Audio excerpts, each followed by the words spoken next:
Hey guys, Mattcraft.derp here, and welcome back to Dream Daddy, a dad dating simulator, where we're gonna be dating some more dads today. Last time, oh boy, we found out some pretty relatable stuff about what's going on in Amanda's life. Apparently, her best friend started dating a guy she liked behind her back without her knowing, and then once the truth came out, Amanda's friend started telling the guy she liked all this crap about that she said about him that she never actually said. Huh. Almost as if it's a situation that's extremely relatable. Anyways, as you can see by my mouse hovering over him, today we're going on a date with Robert because we have some sexual tension to settle. Last time we did our second date with Matt in addition to all the teenage drama, but Robert, I want to know how things go after that night we shared together. When the internet gains sentience and decides to destroy us all, you know it'll use this information against us, right? Really? I mean, I fully agree with that. I didn't know Robert cared about that crap. On a Friday night, you are most likely to make a deal in an alleyway, have it go badly. Who's the cop? Was it Giacomo? I trusted Giacomo. If you had one thing, gun. Turn-ons, don't talk to me. Okay. What did you want to be when you grew up? Grifter. Don't know what that is. Favorite movie? Italian neo-realism. So basically The Godfather, I'm assuming. Ideal date? Grave robbing. Oh goodness. You'd think that would be Damien. Never leave home without at least 4 knives. Oh god. I spend a lot of time thinking about, you ever really look into a rabid animal's eyes? Alright, we're gonna message up Robert. I really wonder if the dates with Robert are like entirely different if you didn't have sex with him the first night. I really wonder how different it would be. Or if you almost did, and then said no at the second option. 'Cause you never know, man. Robert was pretty nice, a little odd, but nice, and ruggedly handsome. We should hang out. I type a message to him on Dadbook. I'm sorry, are we ignoring that night we shared together? Because I feel like that would be the first thing that comes to mind. Hey Robert, good seeing you again at the cookout. Want to grab a drink? I sit there for a couple seconds, hoping he'll message me back.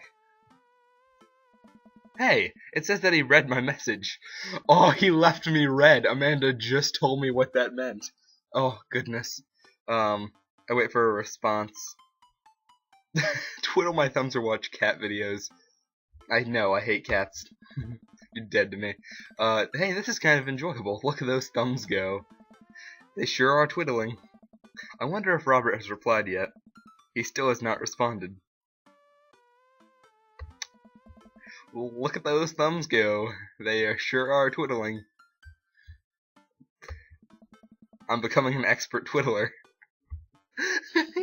Fuck, my thumbs are tired. I don't care. Stop it! I don't want to watch cat videos. Fuck off. After all that twiddling, I've basically forgotten about Robert. I decided to start down a rabbit hole of cat videos. I didn't realize how long I've been doing this, but by the time I watched maybe my 30th cat video, Robert pops back into my head. Maybe I didn't want to watch cat videos because I know how much time I can waste by doing that. Maybe twiddling my thumbs was the better option. I jump back over to Dadbook to see if he's responded yet. Nothing. Well, I guess the guy's busy. I might as well make the best of my day. What's happening? I get up, walk to the living room, and then sit down and turn on the TV. History Channel, Food Channel, Game Show. History Channel will help me out with Hugo, so let's see if I find some interesting tidbits. Ooh, Naked and Afraid, Catching the Deadliest Ancient Aliens is on. I'm so cold. I'm so scared. At this rate, I don't think we're gonna catch these aliens by day 50. I'm having trouble following this. Ancient astronaut theorists predict that being naked makes you 10 times more likely to find ancient aliens. Some suggest that aliens are fascinated with the human physique, most notably the butt. Okay, I'm back in. I lose several hours to whatever the hell that was. Sighing, I get back up and walk around the house. My stomach grumbles. Time for lunch, huh? Well, I guess it's time for old Chef Linton to cook a gourmet delicacy. I keep forgetting my last name. I walk over to the refrigerator and open the door. What? You know, my dad actually does microwave sandwiches. It's really weird, and I don't like it. Or, wait. I just combined these two. I thought that said microwave a sandwich. But, like, legitimately, that is a thing my dad does. It's weird. Microwaved eggs aren't good. Mustard jar, no. Make a sandwich. I make a sandwich in its entirety while standing there. Who needs plates? The sandwich. A lost art. The standwich. Oh, because he's standing. I get it. I admire my work for a second before I clumsily drop the entire thing on the floor. No! I look around and remember that Amanda's not home. This is still good. 5-second rule, right? I reassemble my sandwich, peeling pickles off the floor and putting them back where they belong, in my mouth. Ew. Wait, I'm a wreck. I finish my snack and walk around the house some more, bored. When's Amanda coming home? Oh, I just remembered something. When we were packing up the old house, we found an old basketball hoop that we would hang off a door. It would really bring the living room together. I wonder where I put that. What is this? This is not a date with Robert. Good lord. I spend a couple minutes poking around the new place until I find it. After installing it above one of the doors in the living room, I'm ready to dunk. Come on and slam. No, do not welcome to the jam. I take a leap from the free throw line and rocket that sucker down the net. The crowd goes wild. And welcome to the jam. No, do not welcome to the jam. I just told you not to welcome to the jam, yet you welcome to the jam anyway. I wall up from the three-point line, breaking ankles and sinking a fadeaway. And I forgot the rest of the words to the song. So did everyone else. No look behind, except for like professional memers. They know the whole song. No look behind the back hook shot. Everyone's on their feet. Something something Space Jam. Oh my god, it's nighttime. Good lord, Amanda's not home. Where is she? Robert has yet to text me back on Dadbook. I managed to just barely defeat myself at horse before Amanda comes home. Then we cook dinner together. We're proud of ourselves for not even coming close to burning down the house. Burning down the house! Oh, goodness. That would be proud of me. I believe that's, is that Talking Heads? Yeah. Afterward, Amanda and I dig into a carton of ice cream over an episode of Chopped's Toddler Tournament. What you have in front of you is a molecularly deconstructed sweet potato with a brown sugar demi-glace with cream sachet, of course. This is literally a jar of baby food. The toddler immediately bursts into tears. Are we bad people for watching this? A little bit. Yes. After a few more episodes, Amanda goes to bed. After a few more episodes? I check my computer one last time, still nothing from Robert. Why am I getting the weird feeling that this might be a late night endeavor? Or early morning, for that matter. But it says he read my message. Is he ignoring me? Eventually I climb into bed and get some rest, but I just can't stop wondering why Robert won't message me back. This is gonna be a What?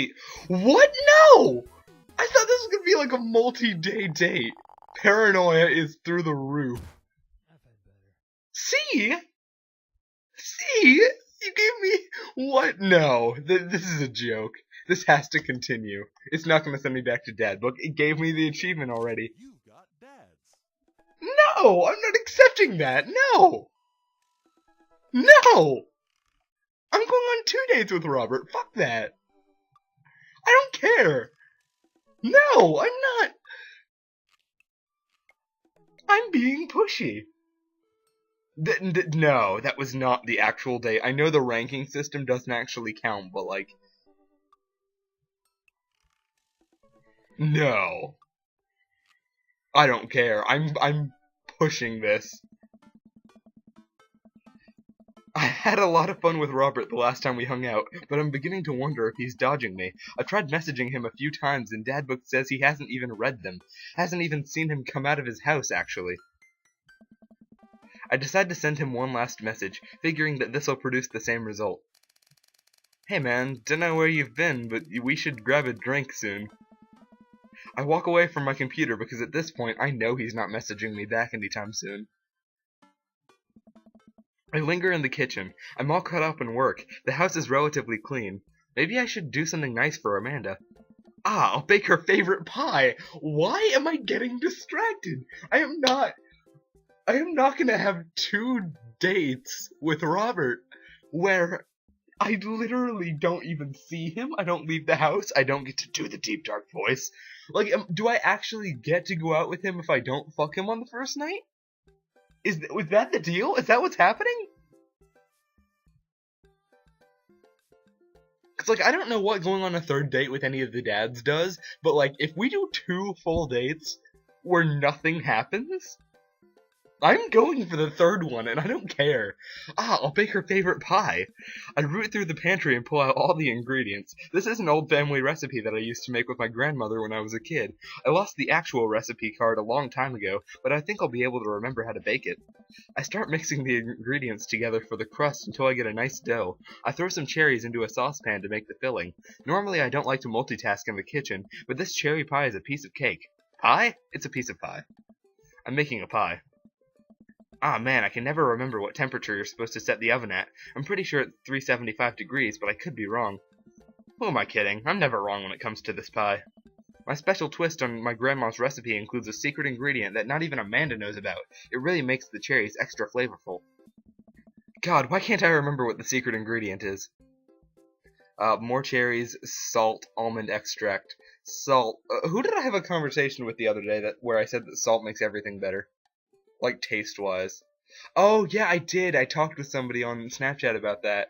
You know what? I'm gonna add salt because I don't like almonds, and more cherries is never a good idea. Ooh, it's salt. Duh. Just a pinch of salt to bring out the natural sweetness of the cherries. Oops, I accidentally poured a little too much in. Way too much in. I'm sure it's fine. Baking is an art, and some of the most beautiful art is made from mistakes. I finally get the pie in the oven. How long am I supposed to leave it in there? 50 minutes? Ah, I'll just wing it. Amanda's going to be so excited. That kid loves a good pie. I have a seat at the kitchen table and do word jumbles until Amanda comes home. I can hear the door slam open. Yo, Pops, what smells like pie in here? It's pie, sweetie. Amanda darts over to the oven and looks inside. Yes! Hey, it's not done. Be patient. What's your angle here? What?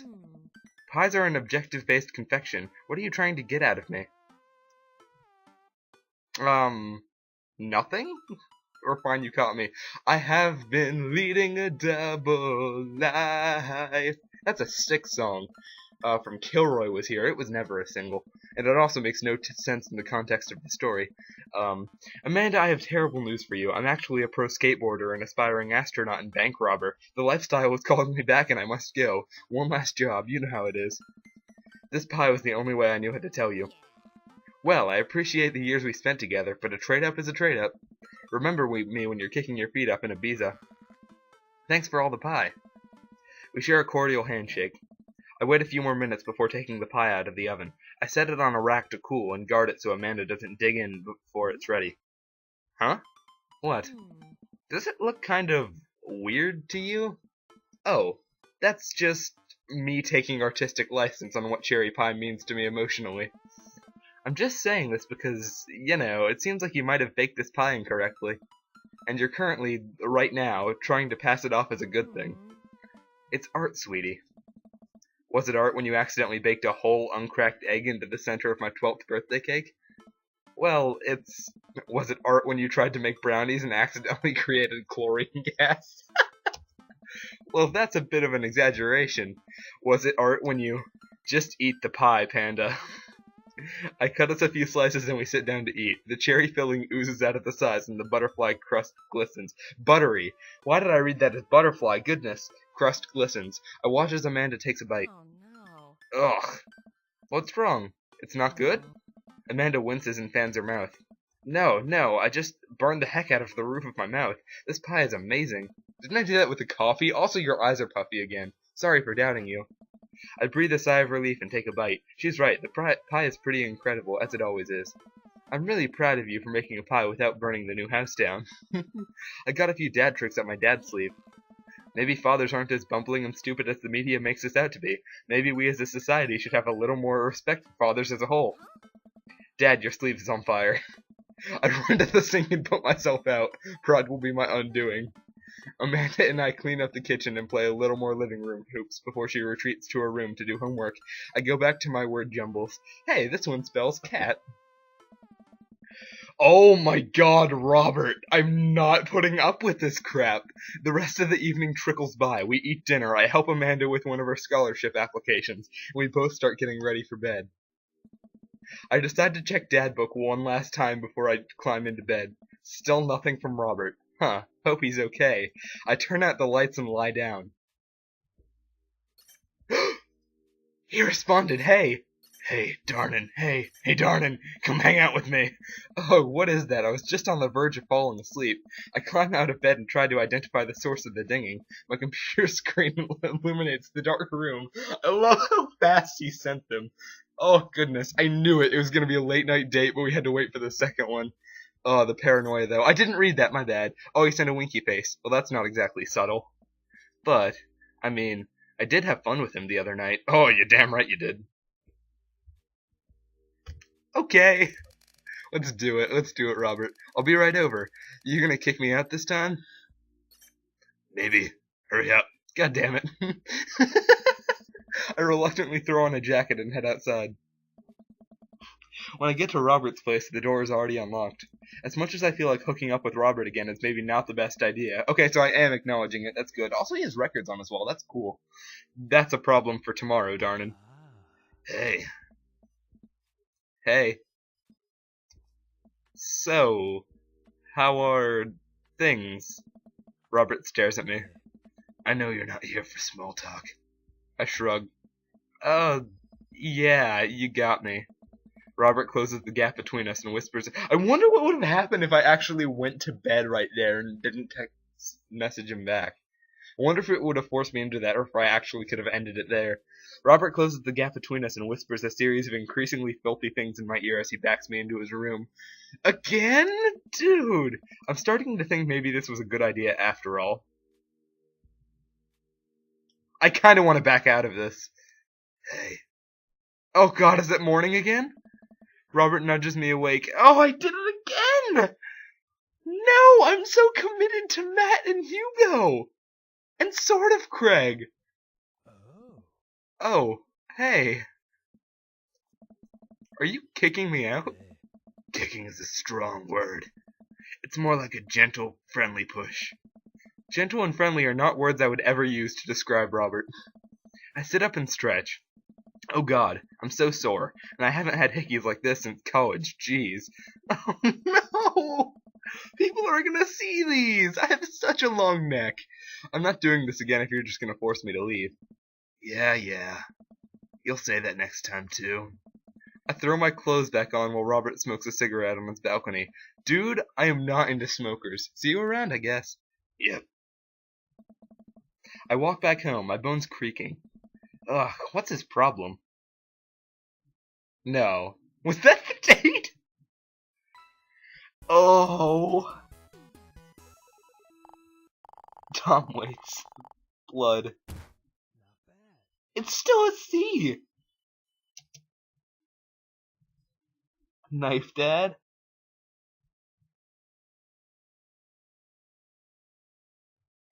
I feel so unsatisfied. It hurts. Oh, we're still going. We're okay. I'm down. I was about to be really unsatisfied with this episode. It's a beautiful night and the air smells so fresh, so I decide to take the long way home. I casually stroll through the neighborhood, taking in the sights and sounds of a suburban city with a low crime rate and wide, walkable sidewalks at night. As I approach the bar, I can hear patrons inside cheering. Oh, I bet the game is on. I wonder if my team is playing tonight. A drop of water hits my head, and now it's lots of drops of water. It's pouring rain. Maybe I should wait this out inside. Oh, wow, I feel like maybe more stuff is going to happen with, I order a beer from the bar and settle in, or with Mary. It turns out that my team isn't playing tonight, but I can certainly enjoy the game regardless. The bar is unusually crowded, and the feeling of camaraderie over a shared love for the game makes me smile. Sports are nice. Oh, the game joke. I look over into the corner and spot none other than Mary, sitting alone in the corner nursing a cocktail. I saw this coming. Something about her seems different this time. Now that she's by herself and not hanging off some younger guy, she looks so sad. She looks up and half-heartedly raises her glass to me before staring off into middle distance. I'm gonna say hi. Just see where this goes, you know. I decide to go and say hello. I walk over to her booth. She doesn't look up. This seat taken? She still doesn't look up. I take a seat anyway, and she finally notices me. Hey, cowboy. You alright? Never better. She hiccups. Guess she's a little far gone. Tears start welling up in her eyes. Oh god, did something happen with Joseph? Oh. Will you walk a gal home? Yeah.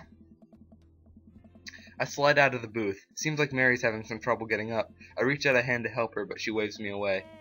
I got it. She clearly does not got it.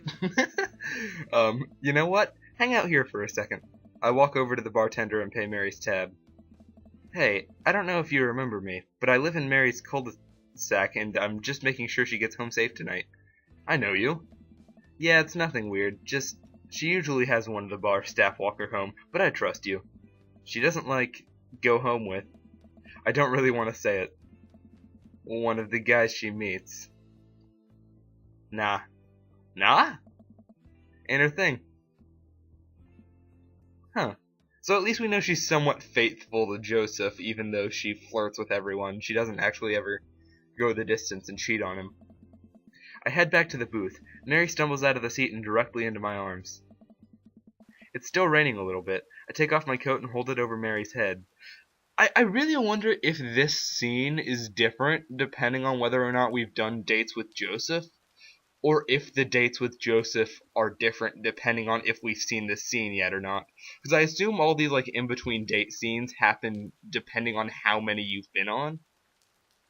Or maybe just if you have or haven't been on one with anyone. So I assume that one with Amanda that we did last episode happens after your 4th date. So maybe this happens after your 6th.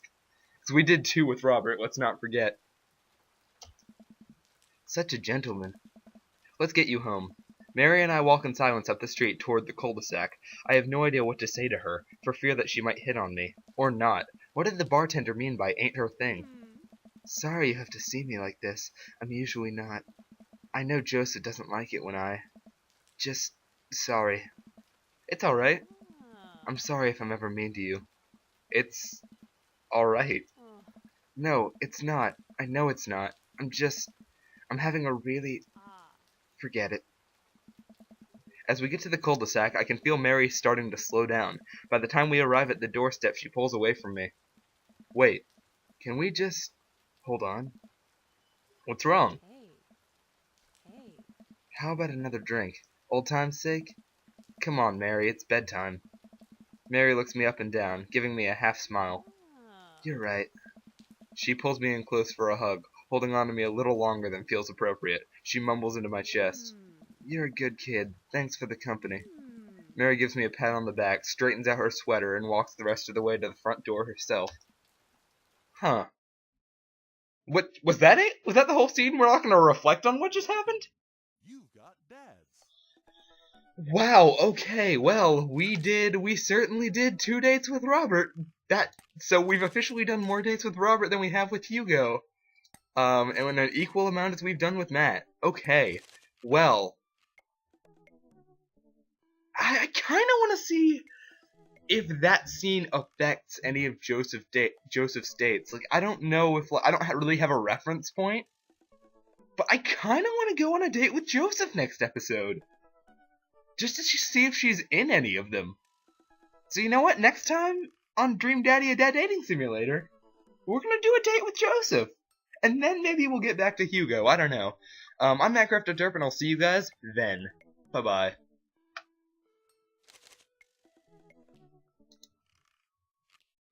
Oh my god!